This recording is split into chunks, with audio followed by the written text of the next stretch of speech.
నెల్లూరు జిల్లా పార్లమెంటు పరిధిలోని 7 నియోజకవర్గాల్లో నెల్లూరు సిటీ నియోజకవర్గం ఒకటి. నెల్లూరు సిటీలోని 26 డివిజన్లతో కూడుకున్న అధిక శాతం పట్టణ ప్రాంతం కలిగిన నెల్లూరు సిటీ నియోజకవర్గం 2008లో ఏర్పడింది. నియోజకవర్గాల పునర్విభజనలో భాగంగా నెల్లూరు సిటీలోని 54 డివిజన్లు 2 భాగాలుగా విభజిస్తూ 26 డివిజన్ల సిటీ నియోజకవర్గంగా ఏర్పాటు చేశారు. నెల్లూరు అంటే మొదట గుర్తొచ్చేది నోరూరించే రుచికరమైన చేపల పులుసుతో పాటు చేపలు, రొయ్యలతో చేసే ఆహార వంటకాలు. ఇవే కాక అతి ప్రాచీనమైన ఎంతో విశిష్టత కలిగిన నగరంలోని ఉత్తర శ్రీరంగంగా పిలుచుకునే తల్పగిరి శ్రీ రంగనాయకుల స్వామి దేవాలయం, మూల స్థానేశ్వర స్వామి దేవాలయాలు నగరాన్ని 2 భాగాలుగా చీల్చుకుంటూ ప్రవహించే పెన్నా నది, ఈ మధ్యనే నిర్మాణం పూర్తి చేసుకున్న పెన్నా వారధితో పాటు నెల్లూరు యాస ప్రాస ప్రపంచవ్యాప్తంగా ఎంతో గుర్తింపు తెచ్చుకున్నాయి. వీటికి తోడు నెల్లూరు జిల్లా రాజకీయాలను శాసించిన ఆనం కుటుంబంలోని దివంగత ఎమ్మెల్యే ఆనం వివేకానందరెడ్డి తన డైలాగు, ఆహా భావాలతో నెల్లూరు నగరానికి మరింత గుర్తింపును తీసుకొచ్చారు. నెల్లూరు నగరంలోని స్టోన్ హౌస్ పేట ఇంట్లో వాడుకునే ప్రొవిజన్స్ కు వ్యాపార కేంద్రంగా విరజిల్లుతుందంటే కాపు వీధి, చిన్న బజార్, పెద్ద బజార్లు బంగారు వస్త్ర వ్యాపారానికి కేంద్రాలుగా నిలుస్తున్నాయి. వీటికి తోడు ఎంతో ప్రాచీనమైన ట్రక్ రోడ్డు, గాంధీ బొమ్మ విఆర్సీ సెంటర్, ఆత్మకూరు బస్టాండ్ లాంటి సెంటర్లు వందల సంవత్సరాల చరిత్ర కలిగినవి. ఇలా నెల్లూరు నగర నియోజకవర్గం అధిక శాతం వ్యాపార, వాణిజ్య కార్యకలాపాలకు కేంద్ర బిందువుగా నిలుస్తుంది. నెల్లూరు నగర నియోజకవర్గ రాజకీయ చరిత్ర. 2024 ఎన్నికలు. మొత్తం సుమారు 2,40,000 ఓట్లు కలిగిన నెల్లూరు నియోజకవర్గంలో ఇప్పటి వరకు 2009, 2014, 2019, 2024లలో 4 సార్లు ఎన్నికలు జరిగాయి. ఈ ఎన్నికల్లో 2009లో అప్పట్లో సినీ హీరో చిరంజీవి స్థాపించున్న ప్రజారాజ్యం పార్టీ తరపున మంగమూరు శ్రీధర్ కృష్ణారెడ్డి పోటీ చేయగా, కాంగ్రెస్ తరపున అతి చిన్న వయసులోనే పోలిపోయిన అనిల్ కుమార్ యాదవ్ పోటీ చేయగా, అనిల్ కుమార్ యాదవ్పై మంగమూరు శ్రీధర్ కృష్ణారెడ్డి విజయం సాధించారు. అనంతర కాలంలో వైఎస్ రాజశేఖర రెడ్డి మరణించడం, ఆయన కుమారుడు వైఎస్ జగన్మోహన్ రెడ్డి వైసీపీ పార్టీని స్థాపించడంతో అనిల్ కుమార్ యాదవ్ వైసీపీ పార్టీలో చేరిపోయారు. వైసీపీ పార్టీ తరపున 2014 ఎన్నికల్లో పోటీ చేసిన అనిల్ టీడీపీ నుంచి పోటీ చేసిన మంగమూరు శ్రీధర్ కృష్ణారెడ్డిపై గెలిచారు. కానీ 2014లో రాష్ట్రంలో టీడీపీ అధికారంలోకి రావడంతో నారాయణ విద్యాసంస్థల అధినేత డాక్టర్ పొంగూరు నారాయణ టీడీపీ తరపున ఎమ్మెల్సీగా నామినేట్ అయ్యి అనంతరం చంద్రబాబు నాయుడు మంత్రివర్గంలో మున్సిపల్ శాఖ మంత్రిగా పదవి చేపట్టారు. అనంతరం నెల్లూరు నగరాన్ని స్మార్ట్ సిటీస్ చేస్తానంటూ భూగర్భ డ్రైనేజీ, ఇంటింటికి త్రాగునీరు, నగరంలో బీసీ రోడ్ల నిర్మాణాల మీద దృష్టి సారించి 100 కోట్ల రూపాయలతో నెల్లూరు నగరంలో అనేక అభివృద్ధి కార్యక్రమాలకు శ్రీకారం చుట్టారు.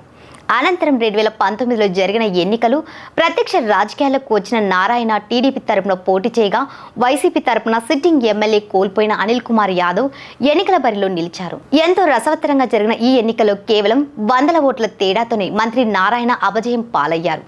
కానీ ఎన్నికల కౌంటింగ్ వద్ద అవకతవకలు జరిగాయని, వాస్తవానికి పొంగూరు నారాయణ గెలిచారని, కానీ అప్పటికే ఎన్నికల ఫలితాలు రాష్ట్ర వ్యాప్తంగా వైసీపీకి భారీ మెజార్టీ ఉండడంతో బ్యాలెట్ బాక్స్ల ఓట్ల తారుమారు చేసి ఎమ్మెల్యే అనిల్ గెలిచినట్లు ఓ పేరున్న ఎమ్మెల్యే ఒత్తిడి తట్టుకోలేకనే అధికారులు ఇలా ప్రకటించారని ఒక విషయం వైరల్గా మారింది. ఫలితాల అనంతరం అనిల్ కుమార్ యాదవ్ తొడలు కొడుతూ మీసాలు తిప్పుతూ సంబరాలు చేసుకోవడం రాష్ట్ర వ్యాప్తంగా సంచలనంగా మారింది. 2019 నుంచి 2024 వరకు నెల్లూరు నగరంలో ఎన్నో రాజకీయ సంచలనాలు చోటు చేసుకున్నాయి. పోలిపోయిన అనిల్ కుమార్ యాదవ్ అప్పటి ముఖ్యమంత్రి వైఎస్ జగన్మోహన్ రెడ్డి తొలి క్యాబినెట్లో రాష్ట్ర భారీ నీటి పారుదల జల వనరుల శాఖ మంత్రిగా అవకాశం దక్కించుకున్నారు. 2.5 సంవత్సరాల పాటు ఈ పదవిలో ఉండి ఇటు సొంత నియోజకవర్గానికి కానీ, సొంత జిల్లాకు కానీ, రాష్ట్రానికి కానీ పెద్దలు మేలు చేసేది లేదని అపవాదు మూటకట్టుకున్నారు. అనంతరం 2024లో ఎన్నికలకు కొన్ని నెలల ముందే సిట్టింగ్ ఎమ్మెల్యే అనిల్ను వేరే జిల్లాలో ఎంపీగా పోటీ చేయమని వైసీపీ పార్టీ ఆదేశించడంతో నెల్లూరు నగర నియోజకవర్గానికి పోటీ చేయడానికి టీడీపీ తరపున డాక్టర్ పొంగూరు నారాయణ పేరు ఖరారుగా వైసీపీ పార్టీల టికెట్ కోసం ఎమ్మెల్సీ పర్వతిరెడ్డి చంద్రశేఖర్ రెడ్డి, వేమిరెడ్డి ప్రశాంత్ రెడ్డి తో పాటు అనేక మంది ప్రయత్నాలు ప్రారంభించారు. కానీ ముఖ్యమంత్రి జగన్మోహన్ రెడ్డి వద్ద అనిల్ ప్రతిపాదించిన నెల్లూరు నగర కార్పొరేషన్లో డిప్యూటీ మేయర్గా ఉన్న ఎండి అబ్దుల్ ఖలీల్ను వైసీపీ పార్టీ పోటీలకు దించింది. నెల్లూరు నగరంలో అత్యధిక శాతం ముస్లిం సామాజిక వర్గం ఓట్లన్నీ తమకే వస్తాయని భావించి వైసీపీ ఈ నిర్ణయం తీసుకుందని రాజకీయ విశ్లేషకుల మాట. ఏది ఏమైనప్పటికీ 2024 ఎన్నికల్లో మొదటిసారిగా నెల్లూరు నగర నియోజకవర్గంలో టీడీపీ జెండా ఎగురవేస్తూ డాక్టర్ పొంగూరు నారాయణ 70,000 పైచిలుకు ఓట్లతో అబ్దుల్ ఖలీల్పై విజయం సాధించారు. 2024 ఎన్నికల్లో అభ్యర్థుల ఎంపిక, టీడీపీ అభ్యర్థి నారాయణ గెలుపుకు వైసీపీ అభ్యర్థి అబ్దుల్ ఖలీల్ ఓటమికి ప్రధాన కారణాలు. 2024లో జరిగిన సార్వత్రిక ఎన్నికలు రాష్ట్ర వ్యాప్తంగా ఎంతో ఆసక్తికరంగానూ ఉద్రిక్తంగానూ జరిగాయి. అభ్యర్థుల ఎంపిక వద్ద నుంచి ప్రచారాలు, ఓటింగ్ వరకు నువ్వా నేనా అంటూ సాగాయి. రాష్ట్రంలో కొన్ని నియోజకవర్గాల్లో పోటీ అత్యంత ఉత్కంఠ రేపింది. అలా ఉత్కంఠ రేపిన నియోజకవర్గాల్లో నెల్లూరు సిటీ నియోజకవర్గం ఒకటి. ఎందుకంటే టీడీపీ వైపు వేల కోట్ల అధిపతి అయిన నారాయణ పేరు ఖరారు కాగా వైసీపీ నుంచి ఎవరిని నిలబెడతారనే ఉత్కంఠ నెలకొంది. ఎంతోమంది పేర్లు తెర మీదకు వచ్చిన అనిల్ కుమార్ యాదవ్ ఆశీస్సులతో నెల్లూరు కార్పొరేషన్లో డిప్యూటీ మేయర్గా ఉన్న అబ్దుల్ ఖలీల్ అనూహ్యంగా టికెట్ దక్కించుకున్నారు. నారాయణ గెలుపుకు కారణాలు. ఎన్నికలకు కొన్ని నెలల ముందు నుంచి టీడీపీ అభ్యర్థి పొంగూరు నారాయణ పక్కా ప్రణాళికతో ముందుకు సాగారు.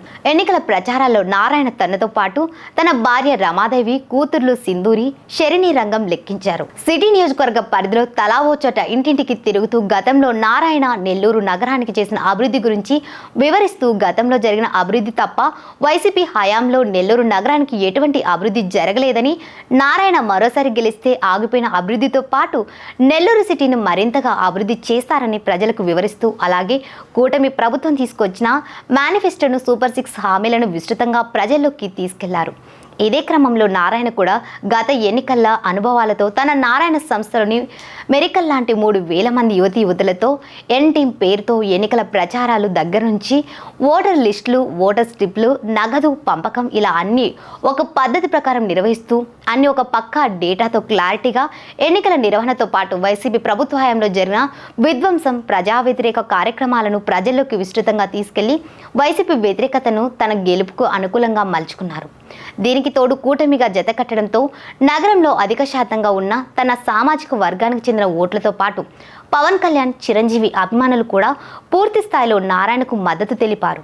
వీటికి తోడు వైసీపీ అభ్యర్థి కన్నా అన్ని కోణాల్లో నారాయణ బెటర్ అనే ఫీలింగ్ ప్రజల్లోకి బలంగా వెళ్లడంతో నారాయణ గతంలో ఎన్నడూ లేని విధంగా 70,000 పైచిలుకు ఓట్లతో అభ్యర్థి ఖలీల్పై విజయం సాధించారు. ఖలీల్ ఓటమికి ప్రధాన కారణాలు. సిట్టింగ్ ఎమ్మెల్యేగా ఉన్న అనిల్ కుమార్ యాదవ్పై స్థానికంగా తీవ్ర వ్యతిరేకత రావడంతో పార్టీ అధిష్టానం అనిల్ను నరసరావుపేటకు పంపిన నెల్లూరు సిటీ నియోజకవర్గంలో అనిల్కు సన్నిహితంగా ఉన్న ఎండి అబ్దుల్ ఖలీల్కు ఎమ్మెల్యే టికెట్ దక్కేలా చేయడంలో అనిల్ విజయం సాధించారు. కానీ ఇటు వైసీపీ నాయకుల నుంచి కానీ ప్రజల నుంచి కానీ ఖలీల్కు మద్దతు దక్కలేదు. అనిల్పై ఉన్న వ్యతిరేకత ఖలీల్పై తీవ్ర ప్రభావం చూపింది.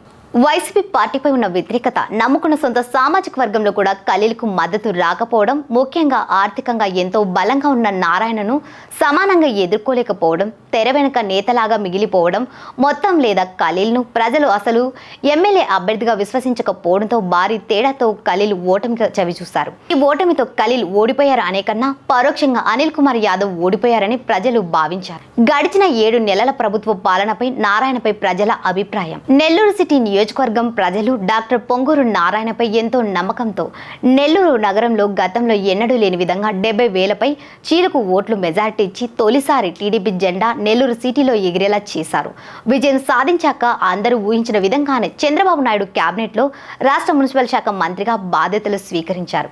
ఇంకేముంది, మంత్రిగా నారాయణ రాష్ట్రంతో పాటు నెల్లూరు సిటీ నియోజకవర్గంలో కూడా అభివృద్ధిని పరుగులు పెట్టిస్తున్నారని ఆశించారు.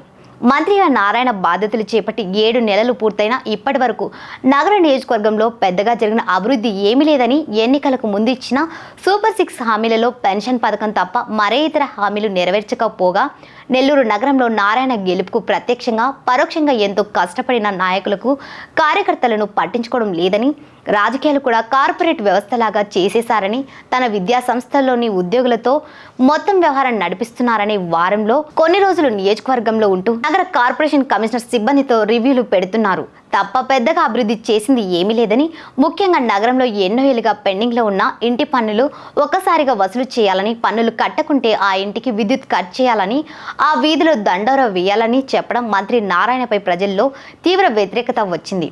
పన్నుల వ్యవహారంపై రూరల్ ఎమ్మెల్యే సీరియస్ అయ్యారు.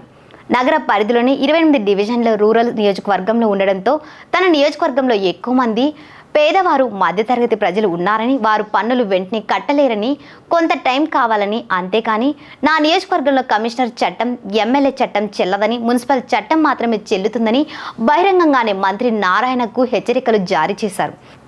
మంత్రి నారాయణ తన నియోజకవర్గంలో కష్టపడ్డ కొందరు టీడీపీ నాయకుల కోసం మద్యం షాపుల టెండర్ల కోసం 2 కోట్ల రూపాయలు కట్టడం, అది కొందరికి కట్టడంతో మరికొంతమంది తాము కూడా ఎంతో కష్టపడ్డామని, కానీ నారాయణ తమని చిన్న చూపు చూస్తున్నారని కొందరు చెప్తుంటే మద్యం షాపులను మంత్రి ప్రోత్సహించడం ఏంటి అని మరికొంతమంది విమర్శలు చేస్తున్నారు.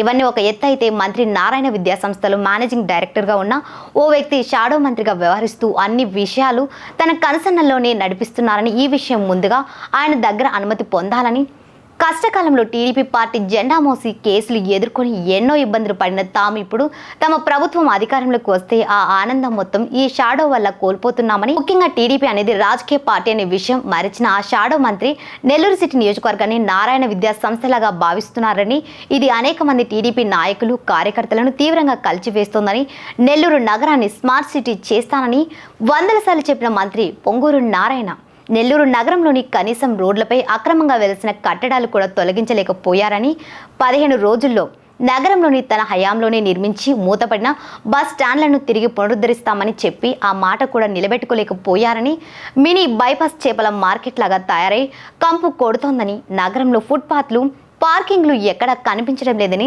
స్మార్ట్ సిటీ ప్రచారం అనేది కేవలం ప్రచారంగా మారిపోయింది తప్ప ఎక్కడా ఒక్క అడుగు కూడా ముందుకు పడలేదని, 7 నెలలు గడిచిపోయినా కానీ అభివృద్ధిలో పెద్దగా మార్పేమీ లేదని సాధారణ ప్రజలు విమర్శిస్తుంటే, పార్టీ అధికారంలోకి వచ్చిన తమకు తగిన ప్రాధాన్యత లేదని సొంత పార్టీ నాయకులు కార్యకర్తలు పెదవి విధిస్తున్నారు.